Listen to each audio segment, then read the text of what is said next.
우리 두 손을 가슴에 안고 따라서 고백합니다. 우리 한 목소리로 고백합니다. 시작. 나는 보배롭고 존귀하고 가치 있고 사랑받을 만한 하나님의 걸작품이다. 아멘. 지난주에 제가 이제 사역을 했던 이전 교회에 한 청년이 논산으로 찾아왔습니다. 논산에 올 일이 있어가지고 잠깐 저를 만나러 온 것이었죠. 이제 한참 이런저런 이야기를 하다가 이 청년이 갑자기 이야기하는 겁니다. 목사님이 안 계시니까 청년부 생활이 쉽지가 않아요 라고 이야기를 하는 거예요.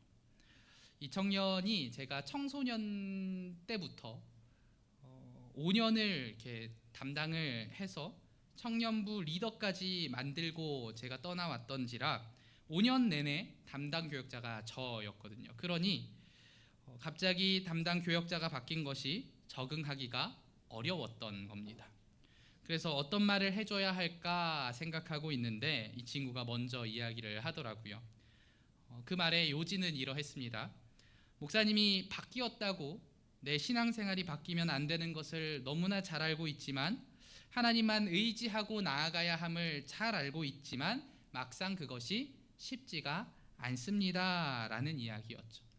본인도 잘 알고 있었던 거죠. 그래서 저도 더 많은 말을 하지 않고 잘하고 있다고 이야기만 했습니다. 이 청년도 뭔가 어떻게 해주기보다 이러한 상황을 겪고 있다고 가볍게 푸념한 것이었죠. 아마 자기가 맡은 자리에서는 분명히 잘 하고 있을 겁니다. 오늘 말씀은 사무엘 시대의 이야기입니다. 사무엘은 이스라엘의 사사로서 이 이스라엘을 통치했고 이제 나이가 들어서 사사에서 물러나고 그의 아들을 새로운 사사로 삼았습니다. 그러나 그 아들은 아버지와 다르게 사사로서 바른 역할을 감당하지 못하고 부패를 저질렀죠. 그러자 이스라엘의 모든 장로들이 사무엘에게 나아와 왕을 달라고 요구한 겁니다. 5절 말씀입니다. 그에게 이르되 보소서 당신은 늙고 당신의 아들들은 당신의 행위를 따르지 아니하니 모든 나라와 같이 우리에게 왕을 세워 우리를 다스리게 하소서 한지라. 아멘. 이들의 표면적인 목적은 그 이유는 사무엘이 늙고 사무엘의 아들은 사사로 온전히 서지 못함이었지만 그들의 실질적인 목적은 무엇입니까? 왕이었습니다. 당시 주변의 모든 나라들이 왕을 가지고 있었습니다. 그러나 이스라엘은 왕이 없었죠. 이 요청은 이스라엘의 정체성에 관한 심각한 도전이었습니다. 이스라엘은 지금까지 다른 모든 나라와 다른 통치 제도를 유지하고 있었습니다. 여호수아 이후부터 사무엘의 때까지 왕이 아닌 사사를 세워서 통치하고 있었죠. 이 사사는 히브리어로는 쇼페트라는 단어를 쓰는데 이는 재판하다, 다스리다라는 뜻으로 주로는 소송과 분쟁을 해결하는 재판관을 의미하는 단어입니다. 쉽게 말해서 이 사사라는 존재는 이스라엘을 다스리지만 군림하지는 않는 존재인 거죠. 기능적으로 재판과 다스림, 정치와 군사를 관장하지만 그 존재론적으로는 백성들과 다르지 않은 겁니다. 그 지위가 높아서 백성들과 다른 위치에 있는 자가 아니라 똑같이 백성 중 한 사람이지만 그는 하나님께 위임받은 그 다스림을 행하는 자였던 것이죠. 그런데 왕은 어떠한 사람입니까? 백성들 위에 존재하는 자입니다. 즉 군림하는 자이죠. 즉 장로들의 요청은 이스라엘의 근본적인 체제를 바꿔달라는 것을 요구하는 것이었습니다. 그런데 이 장로들의 요구가 나름 타당한 것이기도 했습니다. 모든 나라는 이미 왕을 세워서 통치하고 있었기 때문입니다. 그리고 본문에는 그 동기를 명확하게 밝히지는 않지만 당시에 블레셋이 점점 강성해지던 때였고 이 왕을 세워달라는 요청은 블레셋의 위협을 대처하려는 시도였습니다.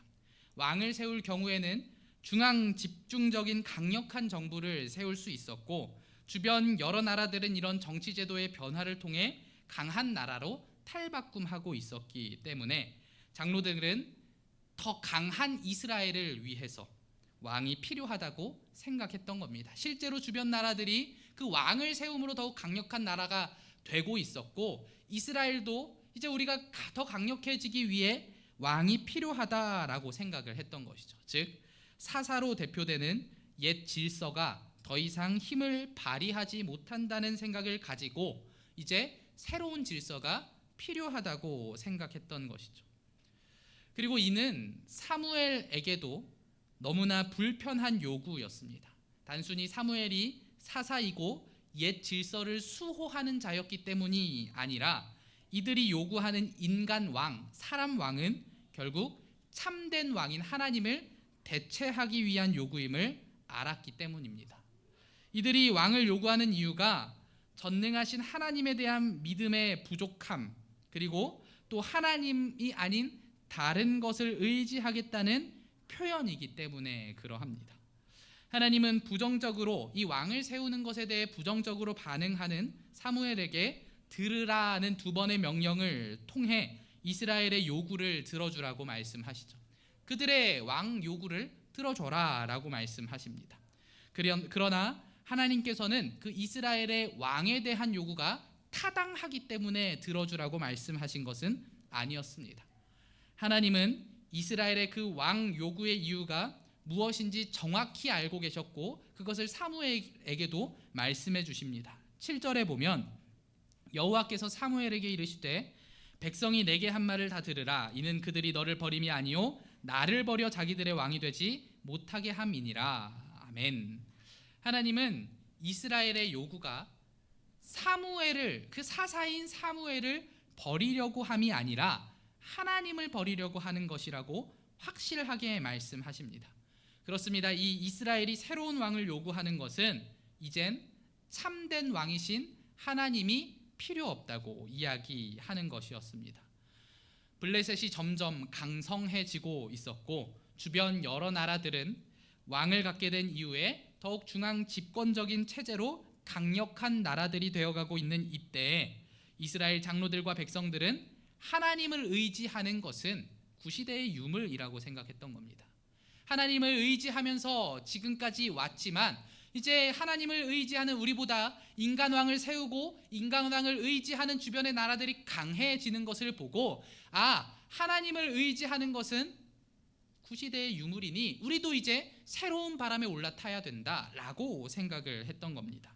신정정치, 하나님을 따르는 것은 이제 끝이고 왕이야말로 새 시대의 것이라고 생각한 겁니다. 그래서 하나님을 버리고 인간왕을 세워달라고 요청하는 것이죠. 하나님은 이것을 알고 계셨던 겁니다.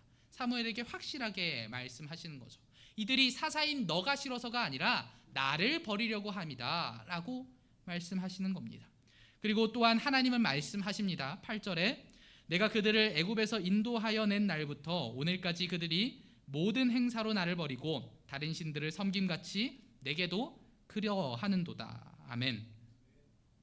이스라엘은 하나님이 애굽에서 그들을 인도하여 낸 때부터 지금까지 이 사무엘의 때까지 계속해서 하나님을 떠나려고 했습니다.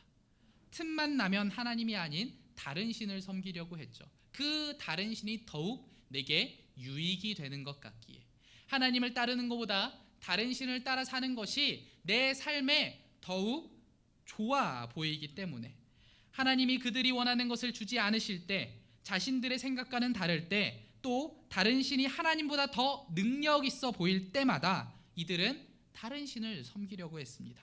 그리고 또 지금 인간 왕을 세우는 것이 하나님보다 그 인간 왕을 세우는 것이 더 유익해 보이니까 그것이 더 능력 있어 보이니까 이들은 인간 왕을 달라고 요구하고 있는 겁니다.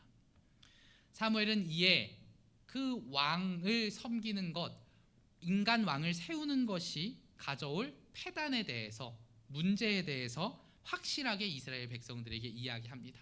너희가 인간 왕을 원하는데 그 인간 왕을 세울 경우에 이런 문제가 생길 수도 있다라고 확실하게 이야기해 주는 거죠. 11절부터의 말씀입니다. 한번 쭉 보겠습니다. 이르되 너희를 다스릴 왕의 제도는 이러하니라. 그가 너희 아들들을 데려다가 그의 병거와 말을 어거하게 하리니 그들이 그 병거 앞에서 달릴 것이며 그가 또 너희 아들들을 1000부장과 50부장을 삼을 것이며 자기 밭을 갈게 하고 자기 추수를 하게 할 것이며 자기 무기와 병거의 장비도 만들게 할 것이며 그가 또 너희의 딸들을 데려다가 향료 만드는 자와 요리하는 자와 떡 굽는 자로 삼을 것이며 그가 또 너희의 밭과 포도원과 감람원에서 제일 좋은 것을 가져다가 자기의 신하들에게 줄 것이며 그가 또 너희의 노비와 가장 아름다운 소년과 나귀들을 끌어다가 자기 일을 시킬 것이며 너희의 양떼의 10분의 1을 거두어 가리니 너희가 그의 종이 될 것이라. 18절 말씀입니다. 그날에 너희는 너희가 택한 왕으로 말미암아 부르짖되 그날에 여호와께서 너희에게 응답하지 아니하시리라 하니. 아멘. 왕은 그 특성상 군림하는 자이고 취하는 자입니다. 왕은 분명히 가족과 땅과 재산을 모두 취하게 될 것입니다. 왕은 백성들의 삶 전 영역에서 건드리지 않는 것이 없습니다. 그러므로 왕정에서 백성들은 종이 될 것입니다. 사무엘은 그러니 이 왕정을 택하는 길이 사람 왕을 달라고 요구하고 그것을 받아내는 것이 결국 종이 되는 길이라고 이야기합니다. 왕정은 착취하지 않고는 존재할 수 없습니다. 이는 애굽에서의 상황으로 돌아가는 것이죠. 결국 왕을 요구하는 일은 하나님 아래에서의 자유보다 인간 아래서 종노릇을 택하게 되는 것이었습니다.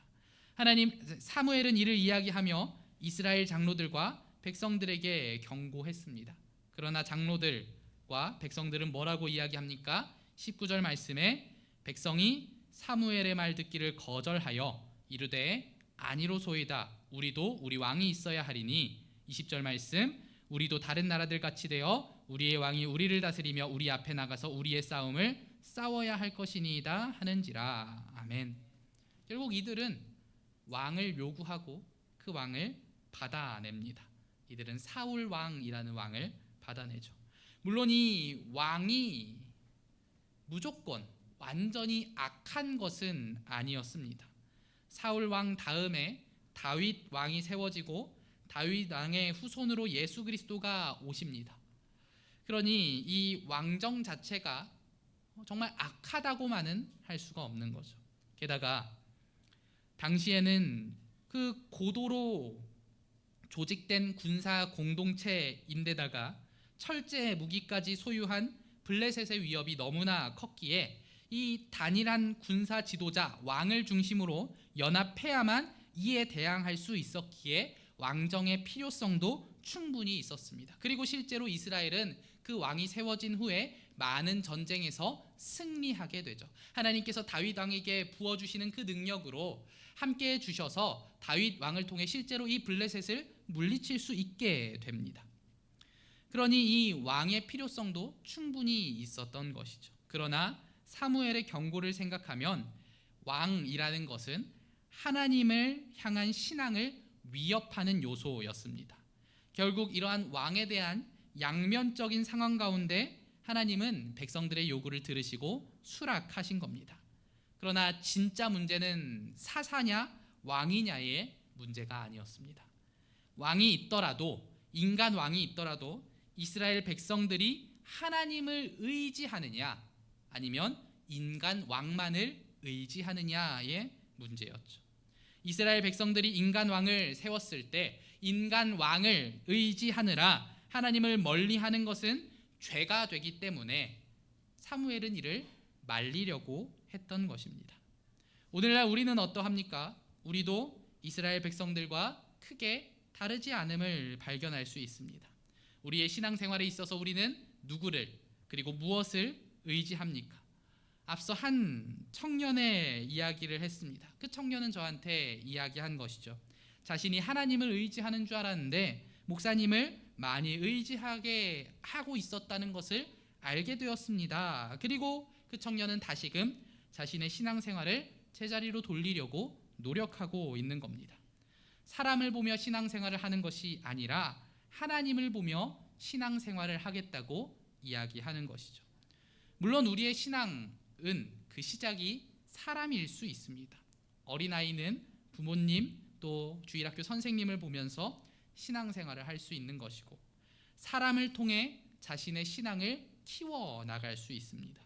또 교회 안에 본받을 만한 어른을 통해서, 의지가 되는 중직자를 통해서, 또 나와 잘 맞는 다른 성도를 통해서 우리는 신앙생활을 유지하고 더욱 견고히 만들어 갈 수 있습니다. 그러나 근본적으로 우리는 누구를 의지해야 합니까?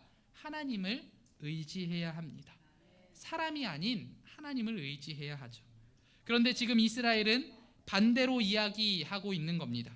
하나님이 아닌 사람을 의지하겠다고. 하나님으로 충분하지 않으니 사람을 의지하고 그 사람 왕의 능력을 통해 살아가겠다고 이야기하는 거죠. 그 신앙이 자라지 못하고 점점 퇴보하고 있는 것입니다. 주변 나라들이 왕을 세우니 나도 왕을 세우겠다고 이야기하는 것, 하나님이 아닌 인간 왕을 섬기겠다고 당당하게 이야기하는 것, 이스라엘은 그들의 신앙을 스스로 점점 무너뜨리고 있는 것입니다. 점점 더 견고하게 세워야 할 그 신앙을 스스로 무너뜨리고 있는 것이죠. 우리의 신앙생활은 하나님을 의지해야 합니다. 사람을 의지하며 시작할 수 있으나 이는 한계가 있습니다. 그 신앙의 성장에 있어서 언젠간 벽에 부딪히게 되는 것이고, 그 사람을 의지할 때 결국 그 사람도 사람인데 그 사람이 무너지면 나도 따라 무너지게 되는 것이죠.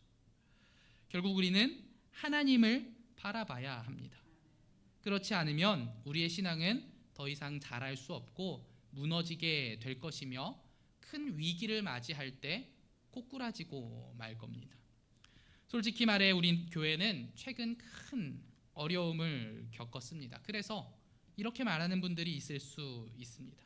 우리 원로 목사님 안 계시면 우리 교회 어떻게, 이렇게 생각하실 수 있고, 이에 비해 또 이렇게 말씀하시는 분도 계실 수 있습니다.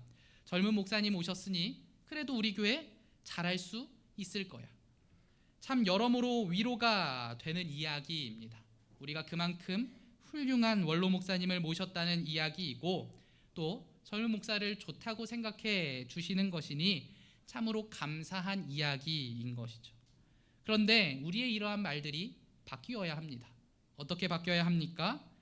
하나님의 교회이니, 하나님께서 함께해 주시니 우리 교회 걱정 없습니다. 이렇게 우리의 고백이 바뀌어야 할 줄로 믿습니다. 여러분, 우리의 신앙생활, 교회생활, 아니 우리의 일상생활까지도 사람을 의지해서는 안 됩니다. 물론 어떤 사람을 만나냐, 어떤 사람과 함께 하느냐가 많은 것을 바꿀 수 있겠지만, 그보다 더 중요한 것은 하나님께서 함께 하심이라는 것을 우리 성도님들이 기억하시기를 바랍니다.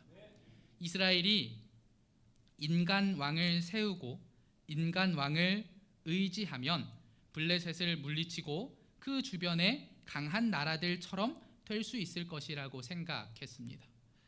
그들은 그들의 역사를 잊어버렸던 겁니다.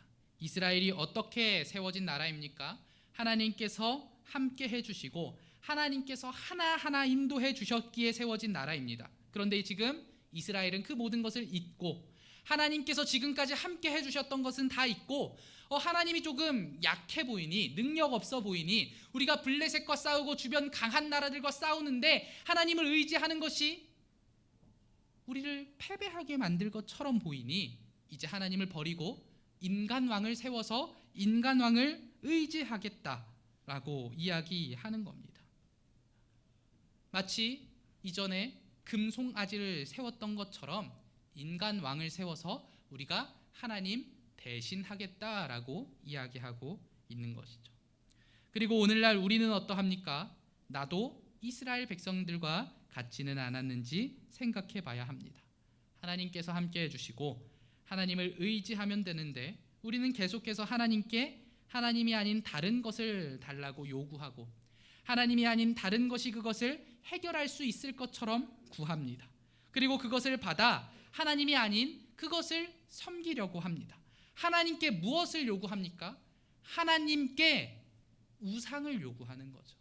하나님께 무엇을 달라고 이야기합니까? 하나님 대신 섬길 그것을 달라고 하나님께 요구하는 것이 우리의 현재 주소고 현재 모습이라는 겁니다. 하나님이 아닌 다른 무언가를 통해 하나님을 향한 그 하나님 의존도를 줄이려고 하지 않았습니까?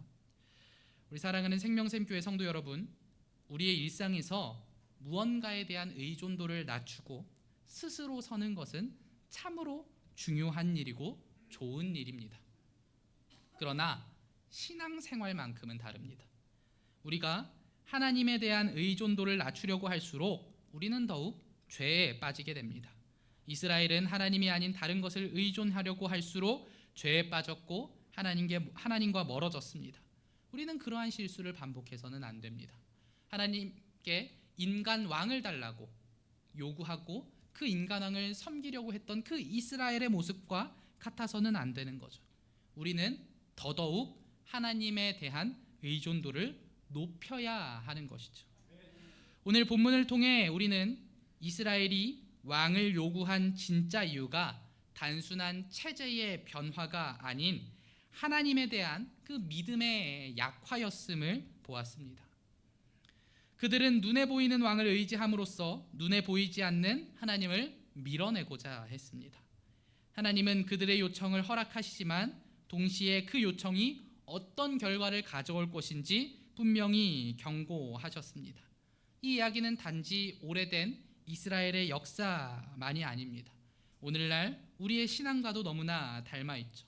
우리도 삶의 어려움 앞에서, 불안한 현실 앞에서 하나님보다 눈에 보이는 무언가를 더 의지하려는 유혹을 받습니다. 사람, 돈, 실력, 직장, 안정적인 환경이 나를 지켜줄 것처럼 보이길래 하나님보다 그것을 더 붙잡으려 할 때가 있는 겁니다. 그러나 신앙생활은 정반대임을 기억하시기 바랍니다. 하나님에 대한 의존도가 높아질수록 우리는 자유로워지고 하나님과 더욱 친밀해지며 하나님 안에서 참된 능력을 얻게 됩니다. 그 전능하신 하나님의 능력을 얻게 되는 것이죠. 그분을 전적으로 신뢰하고 따를 때 우리는 어떤 상황 속에서도 흔들리지 않을 수 있습니다. 이것이 진짜 신앙인 거죠. 이제 우리의 마음을 돌아보기를 원합니다. 나는 지금 무엇을 의지하고 있습니까?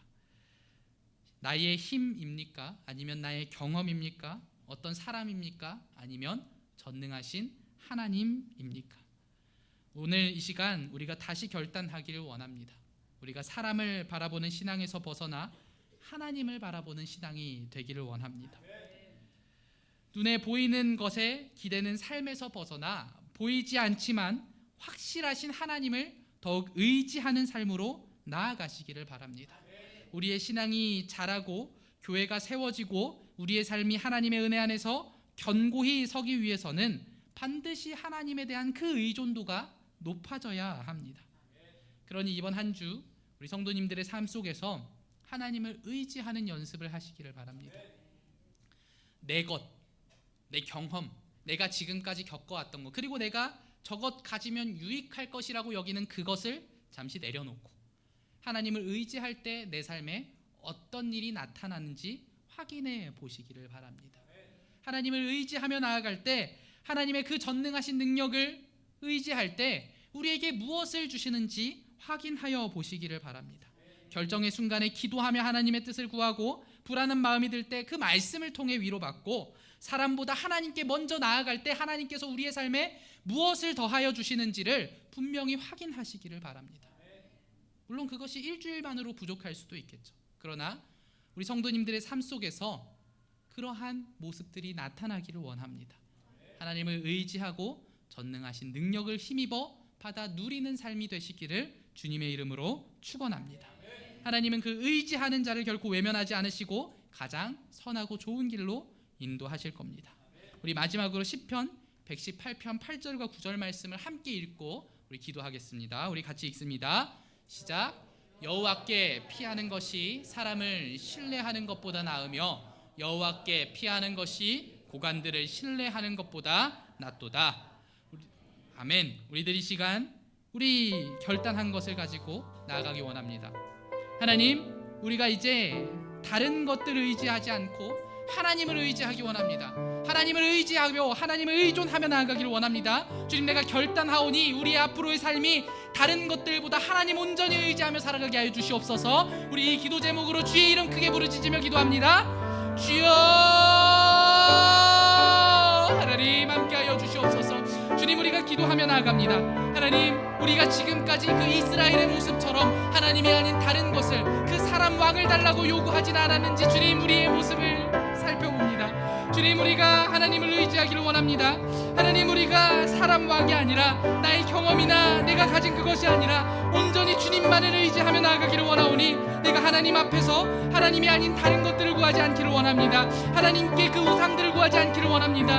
하나님만이 나의 도움이 되시며 하나님만이 나의 산성이 되시니 하나님, 내가 주님만을 의지하며 나아가는 자녀 되게 하여 주시옵소서. 하나님, 우리가 주님만을 의지하기를 원합니다. 세상 것들이 아닌 하나님만을, 그 인간 왕이 아닌 하나님만을 의지하기를 원하오니 우리의 삶이 하나님을 의지함으로 하나님께 받아 누리는, 그 모든 것들을 받아 누리는 하나님의 능력을 경험하는 우리의 삶이 되게 하여 주시옵소서. 주님, 우리가 오늘 결단합니다. 우리의 일주일의 삶이 아니 앞으로의 모든 삶이 하나님을 의지하는 삶이 되게 하여 주시옵소서. 우리가 그 말씀을 의지하여 나아가오니 주께서 함께하여 주시옵소서. 하나님, 함께하여 주시옵소서.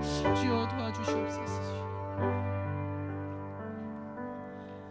하나님, 감사합니다. 우리들이 이 시간 주님 앞에 나아갑니다. 그리고 결단합니다. 주님의 말씀을 의지하여 우리가 사람 왕이 아닌 하나님만을 따르기를 원하오니 우리에게 유익이 되는 것처럼 보이는 그 무엇이 아닌 하나님만 의지하기를 원하오니 그러한 마음을 허락하여 주시고 우리가 결단하며 나아가는 대로 우리의 삶에 다른 것들 틈타지 않고 오로지 주님의 전능하심을 의지하며 살아가게 하여 주시옵소서.